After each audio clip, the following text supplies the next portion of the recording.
welcome to Off the Record. We're joined by a special guest, man. Welcome to the show. Former HBCU basketball player, NBA player, Ronald Flip Murray, man. What's up, Flip? Welcome to the show. What's going on, fellas? How y'all? What's up? Good, man. What's up, bro? Good. Yeah, doing good. Man, so want to thank you for coming to the show. And I want to start off just by asking you from the beginning, man, what was it like, jumping from a HBCU and going to the NBA? What was that process like for you, man? Was it more difficult because you went to Shaw? What was it like? Honestly, yeah, it was a tougher road for me because I wasn't getting much exposure as the D1 guys was getting, so I had to really make a name for myself. I went to a lot of camps after I left Shaw University, where though I had to go out there and really prove myself and prove that I belonged there. And actually had success there when I went to all the little NBA camps, pre-draft workouts and stuff like that. Working out with a lot of guys that were supposed to be, the top draft picks and lottery picks and stuff like that. So it was cool. I mean, I had to put that work in, but it was cool. I ain't had no problem with doing that. Man, I mean, you attended Strawberry Mansion, man, a well-known school in Philly, man. What was that like? That's where I grew up at. So that's my neighborhood. I mean, me being able to play for the neighborhood, the high school team, and us to make some noise and be a powerhouse in our public league division was big for us coming up. And I was 97. I graduated class 97. So it started something special for Strawberry Mansion. It started putting us on the map, whereas though guys that came after us extended that and made it even more of a powerhouse by winning their first championship when we left. So, I mean, it was epic for us to play there at our neighborhood high school. Nice. Hey, you chose Shaw University, and with the the wave of Black students now that are starting to choose HBCUs, especially Black athletes, 4 and 5 stars. What made you choose Shaw, and what would you recommend that other Black athletes out there who are looking to go to college, would you recommend that they choose HBCUs as well? Me personally, I had a conversation with a couple guys that actually went to my high school that actually attended Shaw University, and they was letting me know the history and the background of HBCUs, because I really didn't know too much about it at first until I got down there. So once I got down there and found out, the historical history side of it and all that, all its nature, it was big for me as far as go play in an HBCU because it was all Black school, and I had a chance to really go down there and to try to put them on the map for real, make some noise with them. Being at Shaw University, they never won a CIAA championship before in their history. We went down there and made that happen within 2 years. The coach that I had, and then him promising me things that I couldn't deny. He promised me that I was going to get to the NBA. He promised me that. And for me to just come out there and just listen to him and just do what I got to do on the court. So that honestly made my decision way more easier than anything. Were there no other schools were giving you money? I mean, because you could clearly ball. I mean, the coach at Shaw saw that. No, I had committed to UMass coming out of high school. I didn't get my test scores. I needed a 820. I took the test scores, SAT, the last time I could take it in a year, and I got a 790. So I didn't get the test score to go to the UMass. So I went to junior college for 2 years. After attending junior college for 2 years, I came home. My mom had got laid off from my job, so I had stayed home for a year and helped her out. I went to a community college here in Philadelphia for a year. Took some classes there, got some credits. That's when I went to Shaw University, and then did 2 years there. So flip question. Physically, just going back to what you said, your coach pretty much promised you certain things when it came to the NBA and going.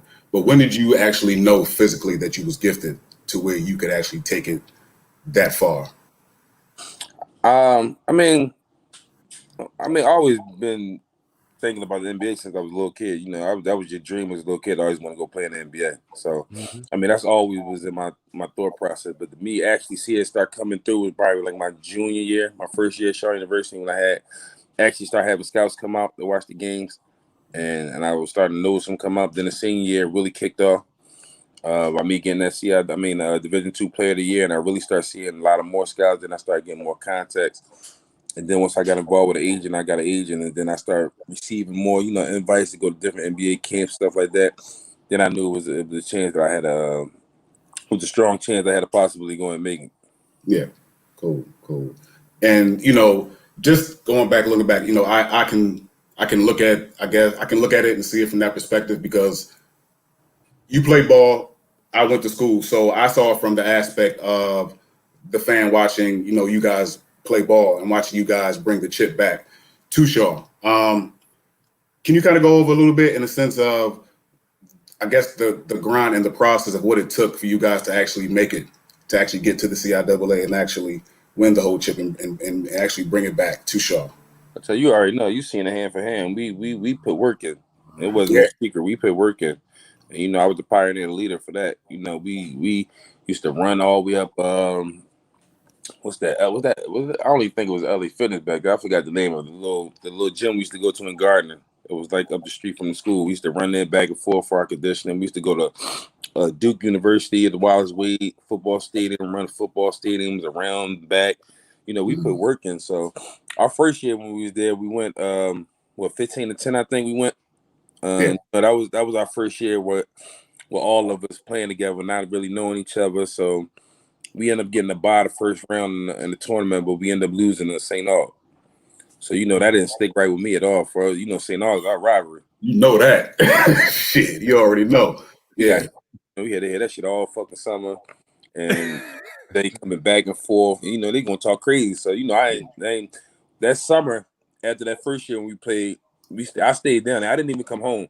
I stayed down in North Carolina and just continued to work out. I just worked out down there, played in the summer league down there, and everything. So I tried to get a little acquainted with Raleigh for a minute. So that second year when we came back, Coach added some more pieces. Got rid of some pieces that I thought that we didn't need in our team and well fit for us. So he brought me some new players. Asked me what I think of these players and this, that. I was like, all right, he let me handpick really who I wanted on the squad for real. So we picked some big pieces. We picked up some big pieces that next year. And honestly, we should have won the whole Division II tournament. I believe we got cheated in the Final Four. We made it to the Final Four. We won the CIAA tournament. We won the South Region tournament, and we made it to the Final Four. Played against the powerhouse Division II school, Kentucky Wesleyan. They was known for being a powerhouse for years in Division II. Played them 30 minutes away from where their school was at. Absolutely. We 11 free throws. They shoot 41 free throws. We lose by 4. They shoot 41 free throws. We shot 11, and we only lost by 4.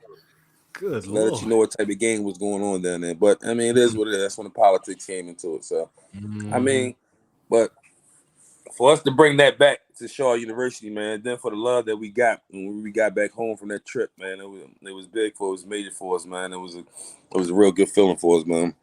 Yeah, I hope you guys really understood the inspiration that you guys brought back to the campus.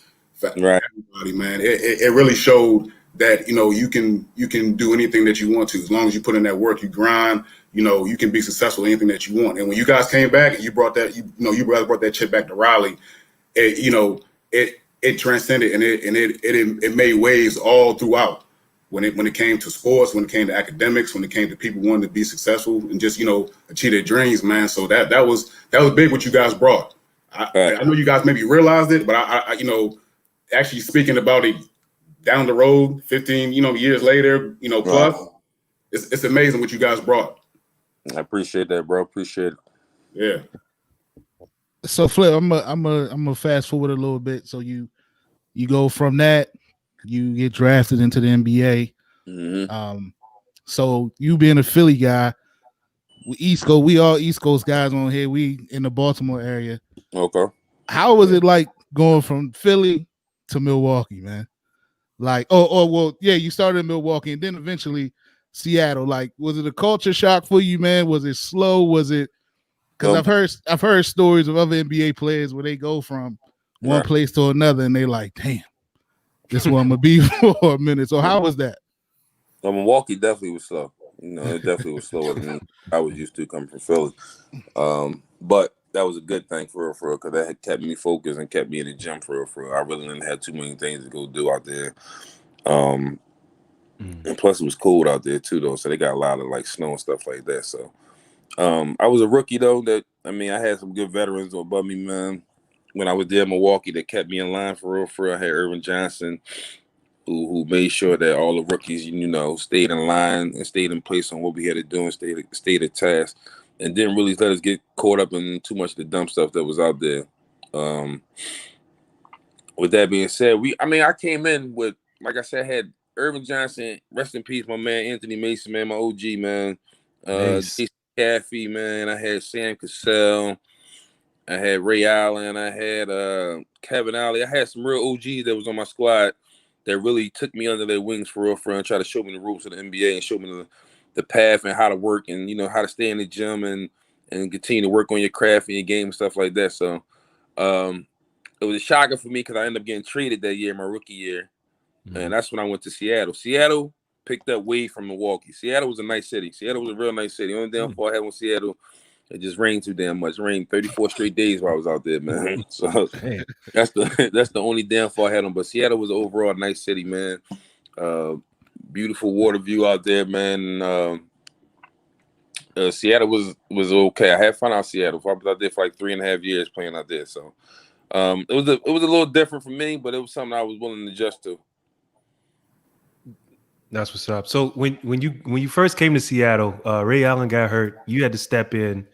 You immediately started killing. Did you already know, like, oh, it's go time, I already know what I'm about to do? Or did you just go out there and feel your way out and things just happened to fall in place? Well, coming to the season, I didn't know really what to expect because, like I said, I just got traded my rookie year. So I really didn't play my rookie season. I really wasn't getting that many minutes. I was really getting garbage time for real.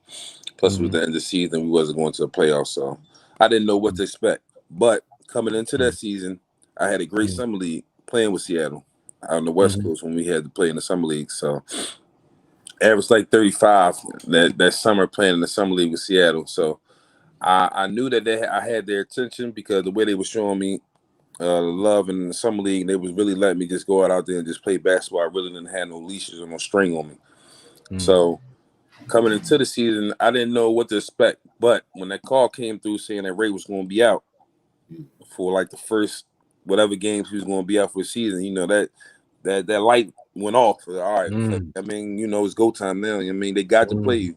They got to play you. So I knew that from the gate coming in, knowing I was going to get that position. They got to play me my minutes, and I could just go out there and just play my game. I ain't had to worry about, when you playing coming off the bench, especially when you're a young guy. With some coaches, they'll have like a string on you, like you make a mistake or something like that, they want to take you out, the goofy shit. So once I knew that he couldn't do that, I could just go out there and just play my game. I was going to be able to make some mistakes here and there and just play my game. It was a done deal. It was a wrap. So if you went from Seattle to Cleveland, man, and you had a really great career, man, a lot of great years. What was it like going from Seattle to Cleveland? And of course, LeBron had just come into the NBA a couple years prior. So what was Cleveland like with him, playing with him? Oh, it was cool. I felt as though my career was coming to an end with Seattle. They wasn't really playing me like that, man. So I went to the front office and let them know, like, listen, man, I understand that y'all not playing me. I don't understand it's a business. I'm asking y'all, can y'all get me somewhere where I can play? So they talked to my agents. We ended up coming with a deal on trade to go to Cleveland playing with LeBron. And, LeBron was the youngest thing coming up, man, about to be the face of the NBA. So I'm like, all right, that's another new start for me. Went over there, had a chance to go in there and start from the gate. Larry Hughes was down when they made that trade. So I was able to go in there and start from the jump. And, man, I went from playing in Seattle, never on TV, to going to Cleveland. We on TV every night. You know what I mean? We on TV every night. So you already know. I'm like, listen, it's another opportunity for me to go out here and really showcase my skills and let people know that I can really get down, I can really ball. So, it was all right, man. LeBron was a young one coming in. It was like his third year probably. I think it was his third year when I was there with him, third year in the league.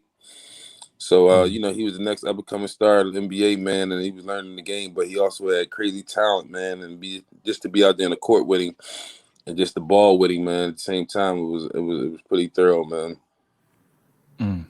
Now, you played, I think, go ahead, Alex. I think you played 8 years in the NBA, man. That's a damn long career. A lot of dudes, as you already know, even if they're great players, they come in, they might be gone a year or two later. What did it take to stay in the league for 8 seasons? Work. Just putting in the work, man. Just putting in the work. Staying ready, staying in shape, man, and just understanding the game, man. I always had a high IQ for the game. I understand the game. And me being able to just adjust to any type of system I was in. I played in for 8 different teams. So that's 8 different systems I had to play in 8 years. So me being able to adjust and just playing in different styles, just knowing the game of basketball, man, it was cool, man. I don't take nothing from it, man. I had a great 8 years in the NBA, man. That's everybody's basketball dream that plays basketball. So, I mean, I took what I got from it, man. Had a good time, enjoyed it. Flip, I got a question. And this is just off the record, right? How does it feel to bust somebody's ass and score 32 points and make it look easy? I got a question for that. I just want to know. And that's just, I don't know, man. That shit came from young boy. I was doing that since I was young, you know what I mean? Not to be on no cocky shit, nothing like that, but I was, you know what I mean? I always, one thing they can say about Flip Murray, about this basketball, I always could score the ball. I don't care what level basketball was at. I was always able to score a ball. That was my gift. I always could score the ball. I didn't need no pick and roll and nothing. I was always able to go get my own basket. So I always been able to score the basketball, man. That's been like my gift from the game of basketball, man. So that's always been like a go-to for me to go ahead and score buckets and get buckets. So, you know, I ain't never been on real big shit talk or nothing like that neither, though. So, you know what I mean? Unless somebody really get out of pocket and start talking crazy. So, play ball, I mean, unless somebody just started talking stupid, then it's just gonna be on. Yeah, it seems like you was always that silent assassin. Like you always came out, you know, you was confident. You was quiet confident though. Like, you know, just like I said, you scoring 32 on an average night or 20 something on an average night, and you know you're making it look as if, you know, you're doing it quiet, and you're making it look as if like you're on 2K. I'm playing like 18 or something, like, you know. So I mean, that just goes to show you, man, how hard, you know, how much work, you know, and dedication you put into your craft, you know, since you was young, you know, even to now. I mean, I've seen some tapes with the pro-am, and you know, you're still light on your feet. Right. You know? Yeah, I'm actually over there. We got an alumni game today, man. This might be one of the greatest league. I mean, the best league that's going on in the city right now. It's a league where all the high school teams from the city bring their alumni players back and play in a competitive 30 and over league. So it's all the guys that used to play that was super tough back in the day when we was young and playing in high school, and they all come back and play in an alumni league. And it's like 34 high schools in it now. I think it's gonna be like 40 next year. So it's a really dope league, man. It's competitive, man. And then, you know, Philly is gonna be a lot of shit talking. So everybody's on the line, on the web talking crazy. So and it's still competitive because we still gonna have people in there. So I mean, it's pretty dope. Are you doing anything else? I mean, I know you're still playing, you're still killing it. Are you coaching? Are you training? Are you mentoring? Are you actually in the process of coaching? I was actually going to coach back at Strawberry Mansion. Okay. When the pandemic hit, it really slowed stuff down. I definitely was offered the head coaching job over there. I turned it down last year because I really didn't have the time and to go and, you know, put 100% into it. So I told them I just had a daughter at the time when they had offered me the job. So I told them right now it's not really good timing for me. Me just having a new baby and me, you know, congratulations, being at the house with the wife and the kids and stuff. So it wasn't good timing for me. But I was actually going to come back this year and try to apply for the job again. But this pandemic hit. So I don't know what's going to happen now. Waiting to see what they're going to do now for they're going to open sports back up for this year, or they're going to put it on hold, on pause, or whatever with this pandemic. So we're waiting to see. So Flip, again, man, I'm either fast forwarding or taking people back, but I want to kind of piggyback off of what Quan was saying, like being a solid assassin. And when we was preparing for the show, man, I started watching clips of, you know, the rookie sophomore game, and, I mean, you was killing, right? And you had some heavy hitters in that game, Braun, Melo, Wade. And matter of fact, at one point in that game, there's a clip of you touching Braun's ankles up a little bit, right? Did you go into that game with a chip on your shoulder, or was it just like, yo, I'm being me, or was it like, I'm gonna go in here, I'm gonna kill these dudes, and we on national TV in front of everybody, so I'm gonna put my name on the map, or was it just you just being you? Oh, that was just me being me, man. That's I would take that as just going out playing like Philly basketball pickup game. That's how I look at All-Star games, pickup games for real, for real. So me being to just go out there and just freelance and just play basketball, no set call and no play call and nothing like that, just to go out there and freelance.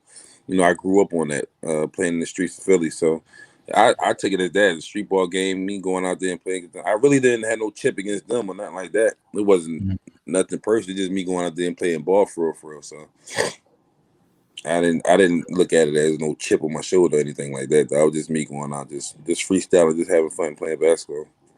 Well, man, he was killing it. Yeah, he was killing don't get it. twisted though. When I came down, when I got that rebound, I came down on that break and I seen him in front of me. You know, I had to. It went off my head, but I got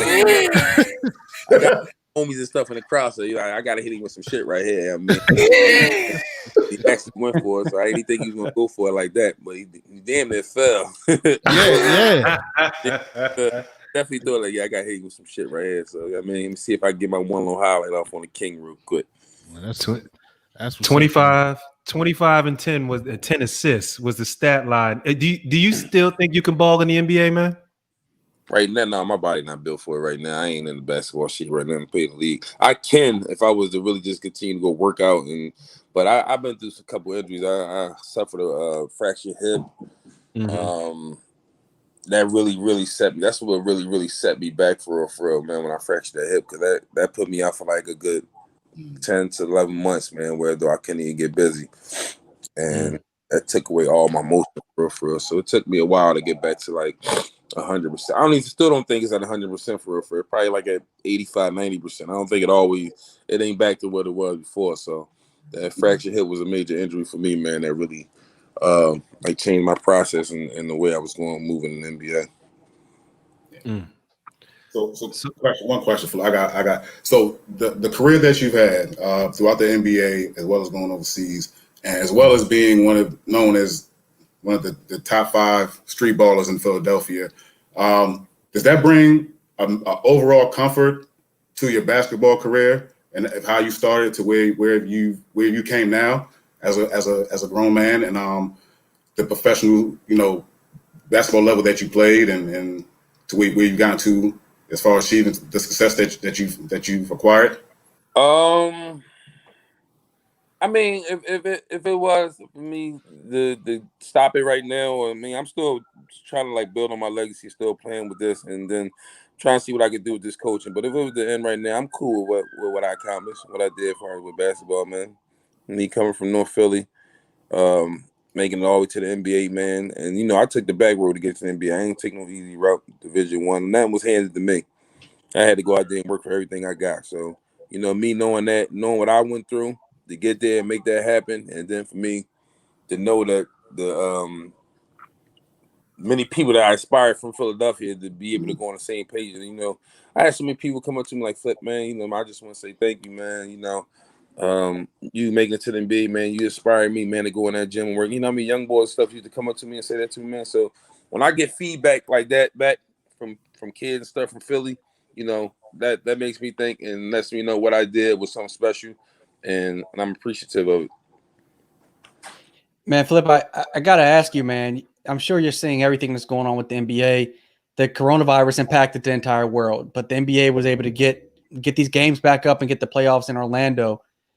A lot of people expect NBA players to stand up for the Black community. And just the other day, the Bucks, the Lakers, a number of other teams, they opted not to play for a couple of days. But now they pressured the NBA owners to open up their arenas for voting and all that kind of stuff.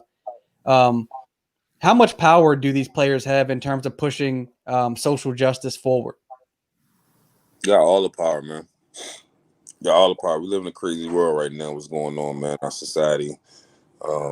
The thing that we seeing happen right now, as far as with the killings, with the cop killings, stuff like that, is really outrageous.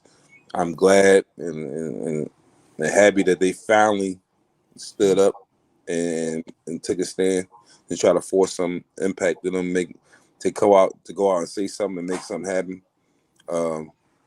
As you can say, it only take one team or one strong person to make it happen. Kaepernick started it off. Kaepernick started off. He just didn't get backed up by his teammates. Like everybody's getting backed up by their teammates right now. I actually think his teammates left him hanging. So let me ask you this, Flip, because I'm always curious about this, man. So right now the league is losing money because of the coronavirus, and the NBA owners can lock the players out next year if they want to or not. And they certainly can't if the players decide to protest or not play. Players like LeBron, I mean, there is only one LeBron, but the guys at the very top of the financial pyramid in the NBA, if LeBron never plays another basketball game after today, he's set for the rest of his life, likely his kids and everybody else after him. How difficult is it for those guys who are from HBCUs, those guys who are fighting to get into the NBA, to say, you know what, we're not going to play, and if the owners opt to cancel our contracts or whatever, like how hard is that for these other guys who don't have hundreds of millions of dollars, but they're at the the lower financial food chain of the NBA? It's difficult if you're not prepared for it. Yeah. One thing about the NBA, when you first come into the NBA, they teach you, they have classes and everything about the business in the NBA, as far as how to be in financial situated coming into the league as a young player, and different avenues and different routes you can take as far as financially, not just from NBA but elsewhere. So if you take advantage of that and those opportunities that they give you to learn the business in the NBA and have different revenues coming in or different avenues where you can go make money, you'll be fine. The guys that don't, I mean, they'll suffer from it, but it's all up to them, because they definitely give you the opportunity to prepare for it in case certain situations like this do happen. Just say that they prepare you for it. Just say that all of a sudden you just get hurt and you can't play basketball no more. Then what you going to do now? So they prepare you for that. Whereas though you can have like I said, different avenues to go out and make money and do different things. So, but right now I understand what you're saying with them guys, but it's bigger than that. It's bigger than money right now. This shit is bigger than money right now. This is about our lives, our livelihoods, stuff like that, and they just taking advantage of it, man, and just taking innocent lives away. And for to stand up for that and try to get some justice to that, I mean, that's over money for me for sure.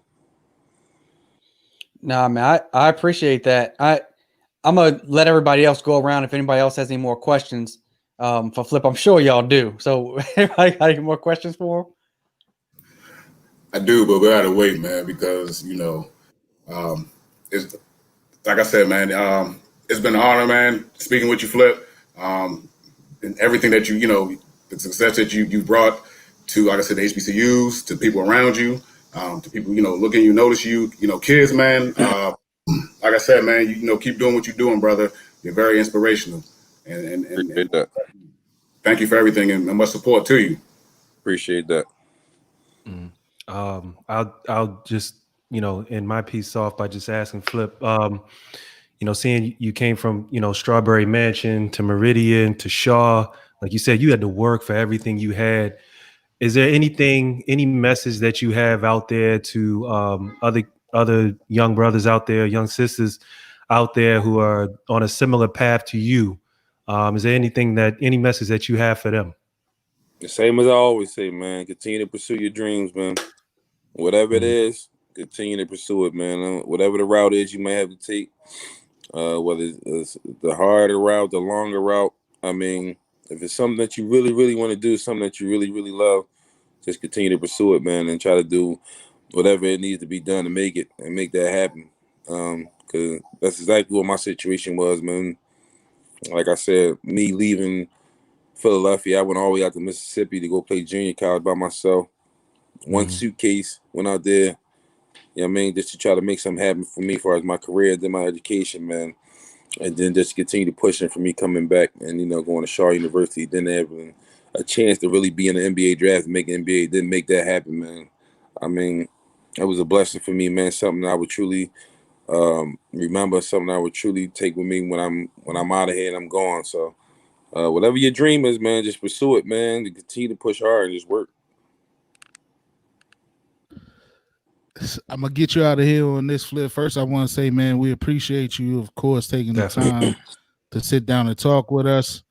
Like Quan said, you're an inspiration. You are one of the people that I feel is making it easier for these kids to make that decision to go to HBCUs and use that as a route and know that they can still get to the NBA. So always keep that under your hat that you're one of the pioneers for that.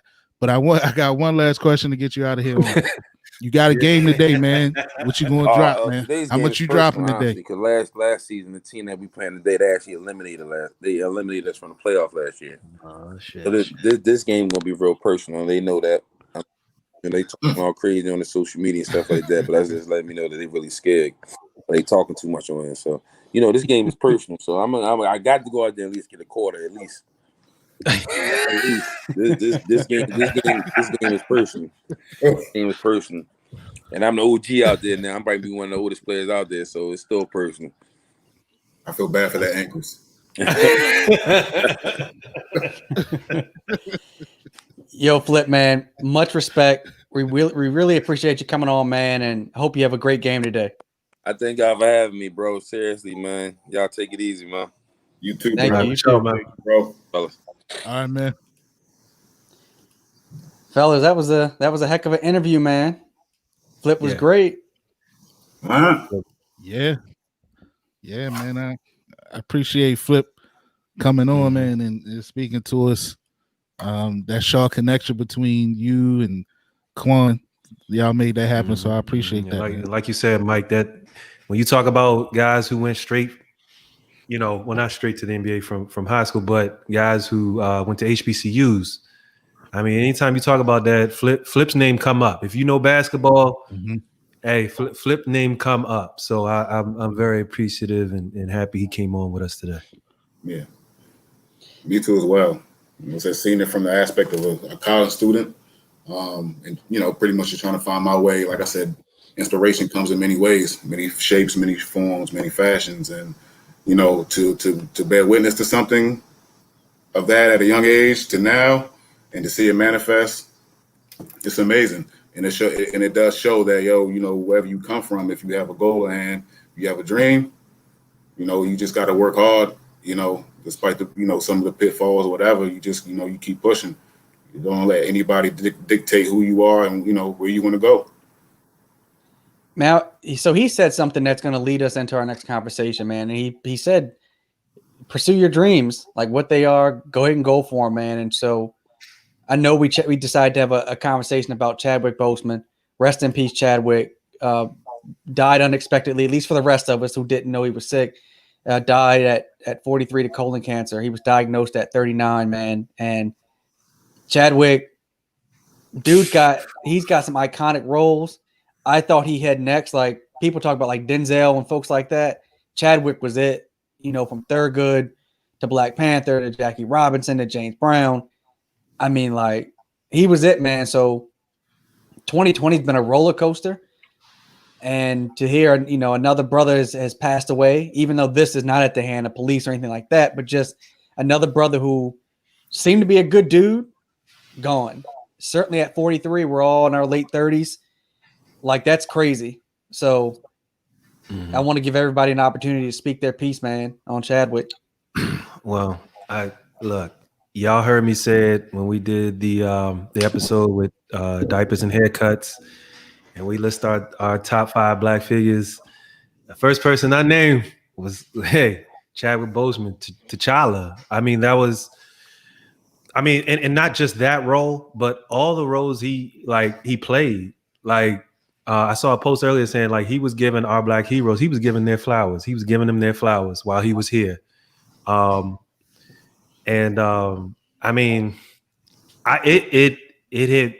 hit me hard to the point where,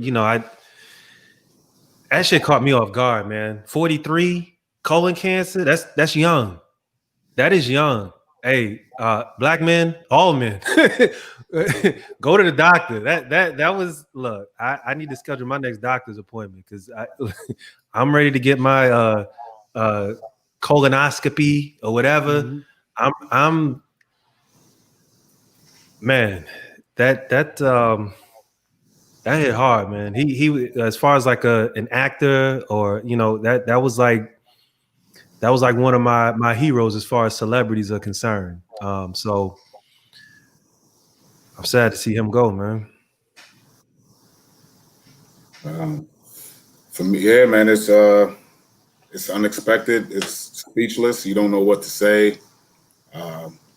Such a prominent figure and Black man at the same time, gone so soon. Like you said, Brandon, nothing in the sense of injustice, nothing in the sense of, police brutality, but something in the sense of, being sick, terminally ill, colon cancer. It's a very touching subject. For someone that has brought so much, to our culture, as far as movies, as far as power, as far as perseverance, as far as thinking in the sense of in reality of being a superhero, I guess, and maybe transcending your minds and being something outside of that. It's a major blow. It's a major blow. You don't, for the adults, for the kids, it's you don't really know what to say about it. At the same time, just like you said, as men, Black men, we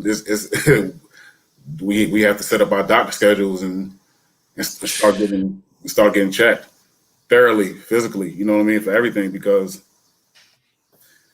43, that's young. Yeah. From the movie aspect, I'm gonna be honest. I don't know if they can go forward with the Black Panther 2 or Black Panther 3. I was thinking the same thing. So, I mean, I'm a big comic book person, man.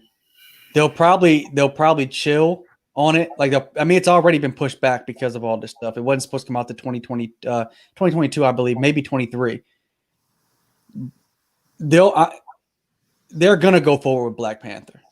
They're just gonna figure out the right way. Like, Chadwick is an iconic actor. The character is an iconic Black superhero. To wipe out that particular superhero, they have to go forward. They just got to find the right way to do it. And I don't know what I do have an idea, actually. But Marvel does a really good job of like paying tribute to people. So they'll figure it out.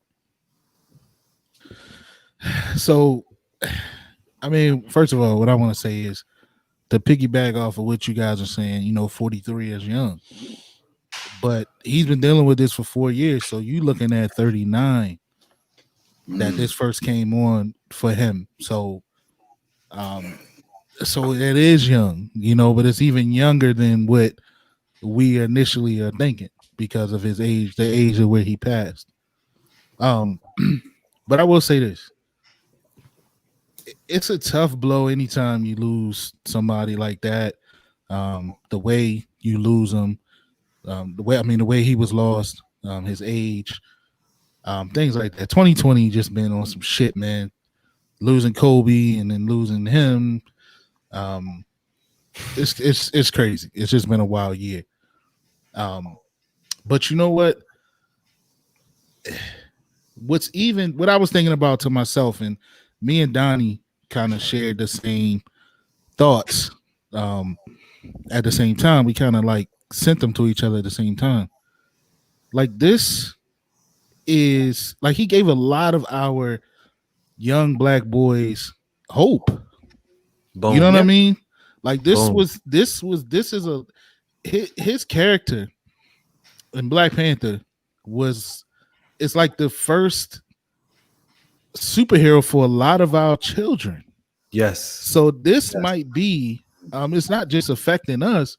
This might be the first recognizable person that they know that they lost, that's not here no more. You know what I'm saying? Like, you know how it hit us when like Biggie died. You know what I mean? Like, it hit, that was somebody that was recognizable to us. Things like that. And we were a little older then, but I'm saying like this is going to hit children too. And Donnie was saying, I hope he'll mind me mentioning that he doesn't know if he's going to tell his boys. You know what I mean? Because, they looked up to Black Panther. I know, Quan, I remember just this last Halloween, and we went trick-or-treating together, and Jordan was like a mashup of like Black Panther and some other character. But you know what I mean? Like they just really looked up to that character, man. And he gave a lot of our young Black boys hope to be superheroes, because obviously as a kid, like you look up to any superhero. But here's one that looked like you. So it was just something for them to gravitate to. So it sucks from that aspect, that it's, I don't know, man. It's just terrible, man. But I do want to, and I hate the phrase, but I do want to give him his flowers, and I want to give him his due, because this man was dealing with this and still working. It's still working, yes. It's still putting these movies on, and still filming Black Panther and all of these other movies he was in. So man, that's commendable. And I seen an interview today. I think it might have been with Sway, and he was talking about two children that he met while he was filming the movie who had cancer. And he was talking about how the two kids were telling him that they were hanging on until the movie was finished because they want to see it. Mm-hmm. And seeing him talk about that, right? No one knew that he was dealing with what he was dealing with. But seeing him talk about that and knowing, what he had to be, obviously he knew what was going on with himself. It was just like, damn, like, yo, he really kind of, you kind of look at it different. Like he was doing it for, he took himself out of the situation, right? And he was doing it for us, really, because he knew that Black people, we needed this movie. So he said even that motivated him even more to go to work every day, to work hard, because here's two children dealing with cancer and dying from cancer that said, man, we fighting to live because we want to see this movie that you're doing. So it's a horrible loss for us, man. And like, I don't know about y'all, man. I know people say, man, you just rushing time along. People want to rush time along that just ages you. I'm done. I'm tired of 2020, bro. I'm tired of it, bro. Like this, it's just some shit. Then we lost Cliff Robinson this morning. I just saw that. It's like, damn. So yeah, man, it's a tough loss for our community for sure. Man. And it's wild, man. Like when you think about actors who have played iconic Black heroes. Jamie Foxx played Ray. Will played Ali. Like Denzel played Malcolm X, obviously. Like normally these guys get like one iconic role. Chad had like Thurgood, Jackie Robinson. I mean, James Brown. Yeah. Like, and then he took Black Panther. And I need to explain the context of what Black Panther means to. I'm 38 years old. I'll be 39 next week. And I love comic books still. Now I need people to really understand, because there are a lot of people that are like, the Wakanda for everything is weak, and like Wakanda's not a real place. But like, look, man, let me explain the proper context of what Black Panther means to a lot of people, particularly children. One, to see the first Black, he's not the first Black superhero, but to see the first Black superhero on the big screen is iconic, right?